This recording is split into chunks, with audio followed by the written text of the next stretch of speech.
একটি হারানো বিজ্ঞপ্তি নাটোর সদর থানার হালসা ইউনিয়নের ফুলসর গ্রাম থেকে ফরিদা ইয়াসমিন নামের 40-45 বছর বয়সের ভারসাম্যহীন একটি মহিলা গত 4-5 দিন আগে হারিয়ে গেছে। হারানোর সময় পরনে ছিল কালো ব্লুজ সালোয়ার কামিজ ও হলুদ ওড়না।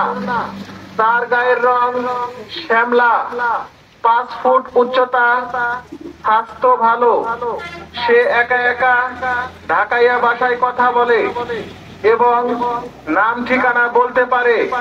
কোন সদয়বান ব্যক্তি যদি ওনার সন্ধান পেয়ে থাকেন তাহলে এ নাম্বারে যোগাযোগ করার জন্য বিশেষভাবে অনুরোধ করা হইল। Mobile number 01746094819। চাচা চাচা আপনার নাম কি? আবুল বাসার। আপনার নাম আবুল বাসার। কি হয়েছে আপনার?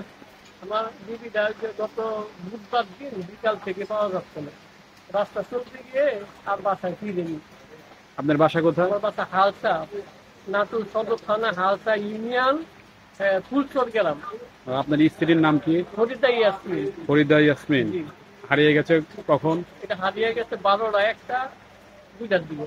আপনার বাসা থেকে হারিয়ে গেছে না অন্য কোথাও? বাসা থেকে রাস্তা হাঁটতে গিয়ে আর বাসায় ফিরেনি। বাসা থেকে বাইরে হাঁটতে গিয়ে আর ফিরে নেই। আমার দিদিটা মানসিক 14-15 বছর যাবত একটু মানসিক রোগী, অসুস্থ। ব্রেনের সমস্যা।